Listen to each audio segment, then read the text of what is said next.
Hello students, मैं हूं केराज और आप देख रहे हैं मॉडर्न एबीसी ट्यूटोरियल। और हम लोग कुछ ऑब्जेक्टिव्स देखने जा रहे हैं एग्जाम पॉइंट ऑफ व्यू से।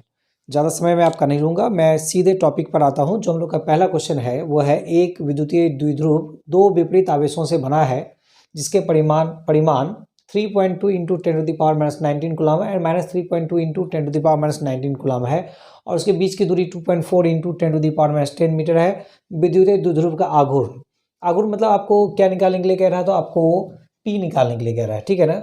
और P कोस्ट हम लोग जानते हैं, Q इंटू 12, ठीक है ना। तो Q हो गया कितना आपका, Q है हम लोग के पास 3.2 इंटू 10⁻⁻19 इंटू 2.4 इंटू 10⁻⁻10, ठीक है ना। जब आप इसको मल्टीप्लाई करेंगे ना तो ये हो जाएगा 7.68 इंटू 10⁻⁻29 कूलम मीटर, ठीक है ना। यहाँ -19 और यहाँ -10, तो कितना हो जाएगा, पावर ऐड होता है -29 कूलम मीटर, ठीक है। दूसरा कह रहा है कि कूलम ये बल है, मतलब कूलम्स फोर्स है। क्या है ये, सेंट्रल फोर्स है। हाँ, सेंट्रल फोर्स है। विद्युत बल है, तो हाँ इलेक्ट्रिकल फोर्स है। यानी इसका मतलब है कि दोनों है, ए और बी दोनों ही है, ठीक है ना। आंसर इसका हो जाएगा हम लोग के हिसाब से सी, ठीक है ना। जो तीसरा क्वेश्चन है, कहता है निर्वात की विद्युतशीलता का मात्रक है, ठीक है ना। इसके लिए आप याद रखिए, ये फर्मी पर मीटर होता है, और इसके लिए हम लोग लिख लेंगे, आंसर हो जाएगा हम लोग का बी, ठीक है।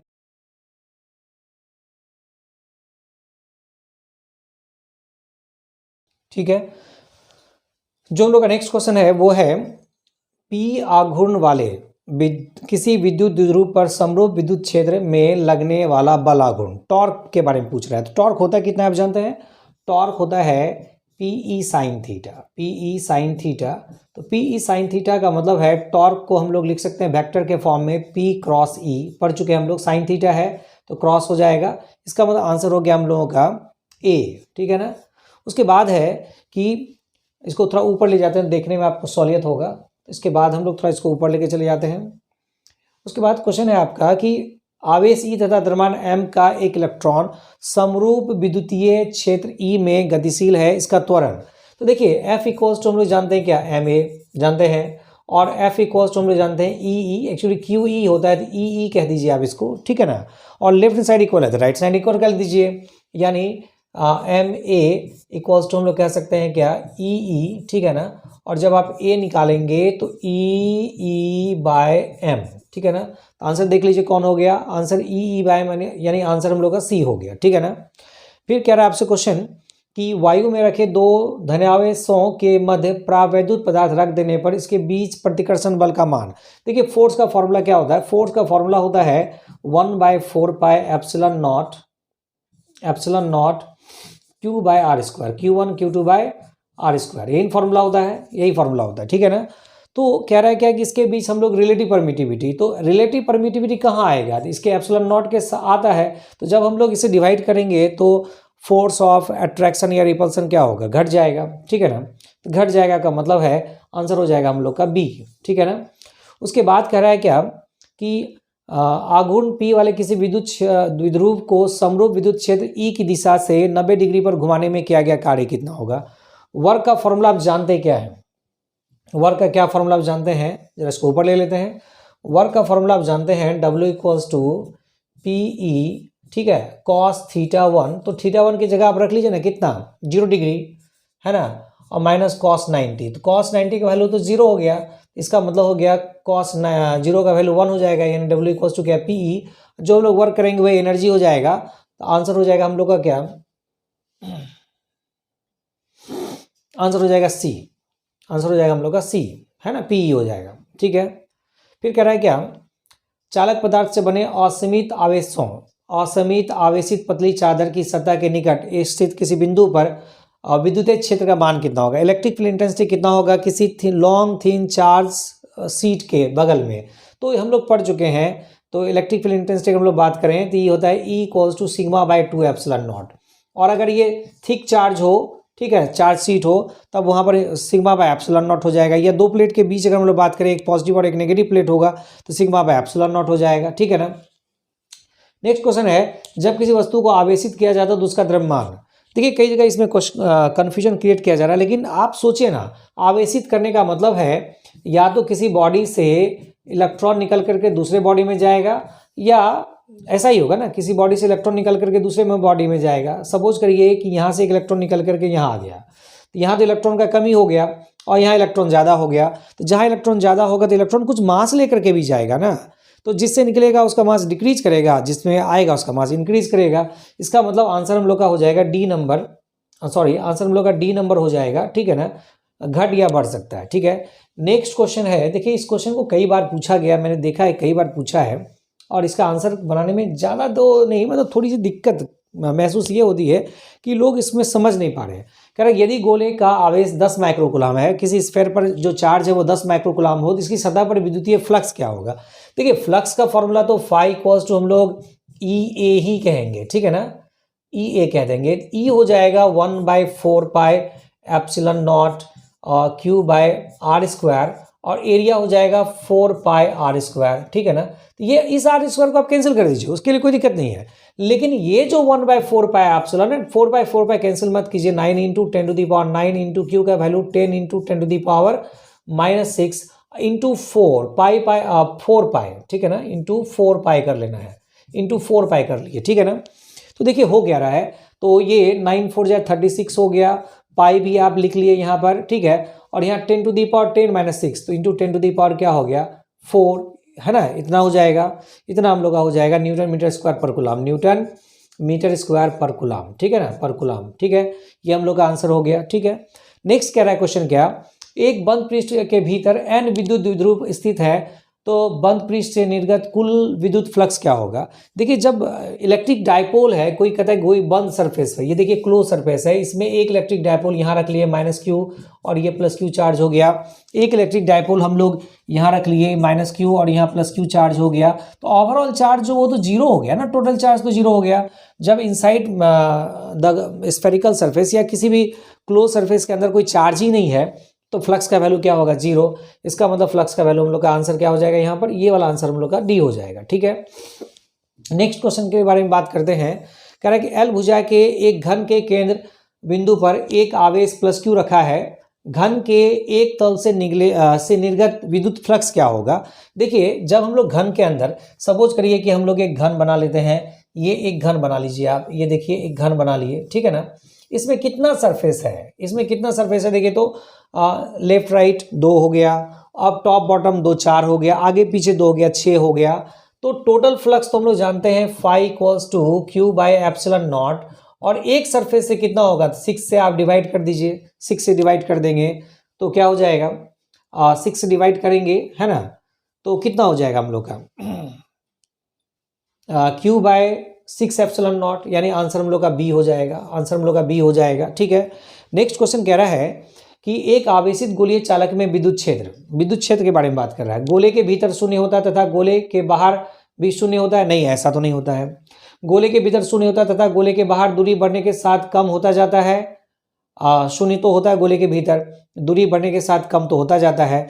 गोले के भीतर शून्य होता है तथा गोले के बाहर दूरी के वर्ग के साथ कम होता जाता है, तो ये आंसर वर्ग के साथ कम होता जाता है, तो आंसर हम लोग का सी हो जाएगा। कम तो होता है लेकिन वर्ग के साथ कम होता है, ठीक है ना। अच्छा नेक्स्ट क्वेश्चन कह रहा है किसी आवेशित खोखले गोलाकार चालक के भीतर विद्युत तीव्रता का मान होता है, तो 0 होता है। आवेशित खोखला चालक उसके अंदर इलेक्ट्रिक फील्ड इंटेंसिटी 0 होगा। क्यों 0 होगा, क्योंकि जब भी हम लोग चार्ज देंगे ना तो वो खोखला गोला के सरफेस पर चला जाएगा, अंदर में तो कोई चार्ज रहेगा नहीं, तो इलेक्ट्रिक फील्ड इंटेंसिटी 0 हो जाएगा, ठीक है। नेक्स्ट क्वेश्चन हम लोग चलते हैं।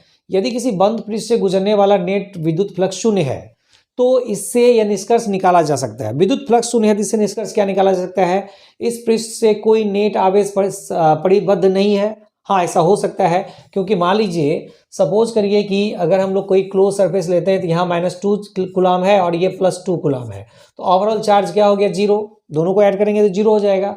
ये हमारा आंसर तो हो सकता है। इस पृष्ठ के भीतर एक समान विद्युत क्षेत्र विद्यमान है, नहीं, गलत हो जाएगा। इस पृष्ठ के भीतर बिंदु से दूसरे बिंदु तक विद्युत विभव विचलित करता है, नहीं।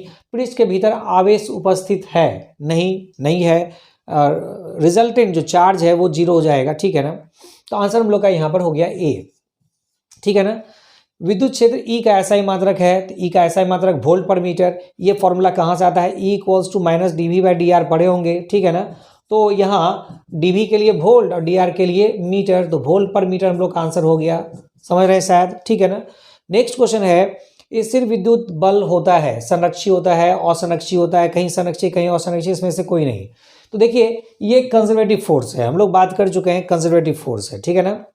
अच्छा, एक इलेक्ट्रॉन वोल्ट समतुल्य है, किसके समतुल्य है, एक इलेक्ट्रॉन वोल्ट के बारे में बात कर रहे हैं। तो 1 इलेक्ट्रॉन वोल्ट के बारे में बात कीजिए, तो 1 इलेक्ट्रॉन वोल्ट कह रहे हैं हम लोग, तो 1 इलेक्ट्रॉन इंटू 1 वोल्ट, ठीक है ना। तो 1 इलेक्ट्रॉन 1.6 इंटू 10⁻⁻19 और इंटू 1 वोल्ट, ठीक है। तो इसका मतलब है 19 कूलाम ले लीजिए यहाँ पर, ठीक है ना।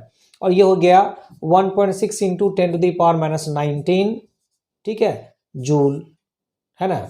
तो 1 इलेक्ट्रॉन वोल्ट कितना हो जाएगा, 1.6 इंटू 10⁻⁻19 जूल, यानी आंसर हम लोग का सी हो गया, ठीक है। नेक्स्ट क्वेश्चन कहता है, विद्युत द्विध्रुव की निरक्षीय स्थिति में विद्युत विभव का व्यंजक होगा, विभव निरक्षीय परपेंडिकुलर डायसेक्टर में, ये तो शून्य हो जाता है, ठीक है ना। और नेक्स्ट कह रहा है, नेक्स्ट क्वेश्चन आपसे कह रहा है कि किसी सूक्ष्म विद्युत द्विध्रुव के बिंदु से बहुत दूर r दूरी पर विद्युत विभव समानुपाती होता है। विद्युत विभव किसके समानुपाती होगा, तो 1/r² के समानुपाती होगा, ठीक है ना।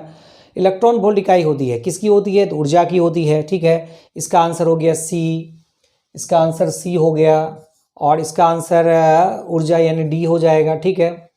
नेक्स्ट हम लोग बात कर रहे हैं, अब देखिए यहाँ पर एक क्वेश्चन है, इसको जरा से देख लीजिए। 64 समरूप बूंदें जिसमें प्रत्येक की धारिता 5 माइक्रोफैराड है, ठीक है ना, धारिता। तो भी इक्वल्स टू हम लोग जानते हैं क्या है, 1 कैपेसिटेंस, कैपेसिटेंस के बारे में बात कर रहा है यहाँ पर। सी दिया हुआ है आपको 5 माइक्रोफैराड, सी दिया हुआ है, सी दिया हुआ है 5 माइक्रोफैराड, 5 माइक्रोफैराड दिया हुआ है, ठीक है ना। और 64 बड़ी बूंद मिल करके छोटी बूंद मिल करके बड़ा बूंद बना रहा है। ये देखिए छोटा छोटा बहुत सारा बूंद मिला दीजिए, 64 मिल करके एक बड़ा बूंद बनाया, तो क्या इक्वल होगा, तो वॉल्यूम इक्वल होता है इसका, क्या इक्वल होगा, वॉल्यूम। तो वॉल्यूम कितना होता है, तो 64 into 4/3 pi small r cube, है ना, इक्वल्स टू हम लोग कह देंगे क्या, कैपिटल R क्यूब, 4/3 पाई r क्यूब, ऐसा ले लेते हैं। देखिए थोड़ा सा इसको करेक्शन कर लें, 64 into equals to 4/3 pi capital R cube कह दीजिए आप। तो ये 4/3 पाई तो कैंसिल हो गया, तो कैपिटल R इक्वल्स टू क्या हो जाएगा, 64 को हम लोग लिख सकते हैं 4 इंटू 4 इंटू 4, ठीक है ना।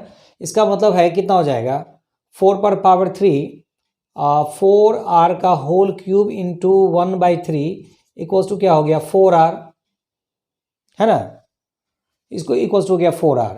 तो कैपेसिटेंस का फॉर्मूला क्या होता है, कैपेसिटेंस का फॉर्मूला होता है C equals to 4 pi epsilon naught R, ठीक है। तो यहाँ C1/C2 कर देते हैं, C1/C2 कर दीजिए आप, 4 पाई एप्सिलॉन नॉट, और R2 की जगह यहाँ स्मॉल r ले लेते हैं, और यहाँ R2 की जगह क्या ले लेंगे, 4r, तो 4 पाई एप्सिलॉन r तो कैंसिल हो गया, यानी 5/C2 इक्वल्स टू हो गया हम लोग का क्या, R कैंसिल 1/4, और यहाँ से देखिए C2 इक्वल्स टू हो जाएगा क्या, 20 माइक्रोफैराड। तो आंसर हम लोग का क्या हो गया, 20 माइक्रोफैराड, आंसर है 20 माइक्रोफैराड, हाँ, बी नंबर आंसर हम लोग का हो गया, ठीक है ना।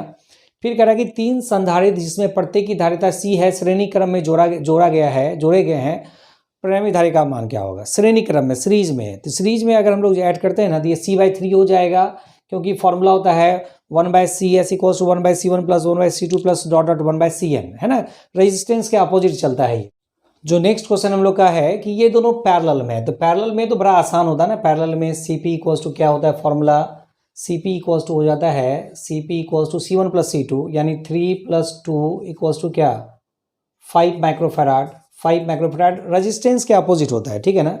और उसके साथ 4 क्या है, पैरेलल में सीरीज में है, तो CS equals to C1 C2 into by C1 plus C2, तो 5 इंटू 4 बाई हो गया 5 + 4, ये हो गया क्या, 20/9, 20/9, यानी आंसर हम लोग का ए हो गया इसके लिए, ठीक है ना। नेक्स्ट जो क्वेश्चन है उस पर चलिए, और नेक्स्ट जो क्वेश्चन है वो देखिए, कह रहा है कि ए और बी के बीच समतुल्य धारिता होगी, कितनी होगी, ये दोनों सीरीज में है, तो 6 + 6 तो 3, क्योंकि ये रेजिस्टेंस के जस्ट अपोजिट है, ठीक है ना। और 3 + 6 तो ये हो जाएगा 9, ये तो 9 माइक्रोफैराड हो गया, यानी आंसर हम लोग का 9 हो गया, यानी सी नंबर आंसर हो गया। ठीक है ना, समझ गए ना। 6 + 6 सीरीज मतलब 6 × 6/6 + 6 तो 36 कितना 8 36/12 तो 3 हो जाएगा, और ये पैरेलल में दोनों को ऐड कर देंगे। फिर कह रहा है कि एक आवेशित संधारित्र बैटरी से जुड़ा यदि प्लेटों के बीच प्रावैद्युत पदार्थ की एक पट्टी रख दी जाए तो निम्न में से क्या परिवर्तित नहीं होगा? आवेश तो परिवर्तित हो जाएगा, विभवांतर परिवर्तित नहीं होगा, कैपेसिटेंस परिवर्तित होगा, ऊर्जा परिवर्तित होगा, यानी बी नंबर हम लोग का परिवर्तित नहीं होगा। ठीक है ना। मुक्त आकाश की विद्युतशीलता है तो 8.854 × 10⁻⁻9 नहीं -12 फर्मी पर मीटर, ये हो जाएगा। तो इसको आप याद रखिएगा, सी नंबर इसको याद रखिए। ठीक है, इसका आंसर सी हो जाएगा, है ना। और जो नेक्स्ट क्वेश्चन है उस पर भी चलते हैं हम लोग, लास्ट ही क्वेश्चन है। कह रहा है कि दूरी L से पृथक तथा Q और -Q आवेशों के बीच बना कोई विद्युत द्विध्रुव किसी एक समान विद्युत क्षेत्र E में अस्थायी साम्यावस्था में है। इस विद्युत ध्रुव की स्थिर विद्युत स्थितिज ऊर्जा क्या है? तो W इक्वल्स होता है PE - PE cos थीटा, ठीक है ना, अस्थाई साम्यावस्था में। तो अस्थाई कब रहेगा? तो अस्थाई जब थीटा 0 डिग्री होगा। तो यहाँ पे जब cos 0 डिग्री लेंगे तो -PE हो जाएगा, -PE, और P को हम लोग क्या कह देंगे -P को कहेंगे Q × L, है ना, और यहाँ E आंसर हो जाएगा हम लोग का सी नंबर हम लोग का आंसर हो जाएगा। ठीक है, यही हम लोग का कुछ ऑब्जेक्टिव था इलेक्ट्रोस्टैटिक से। और इसके बाद जो हम वीडियो देंगे उसमें current electricity, magnetic effect of current दोनों का रहेगा। ठीक है, तो चलिए आज हम लोग इतना ही रखेंगे। Thank you.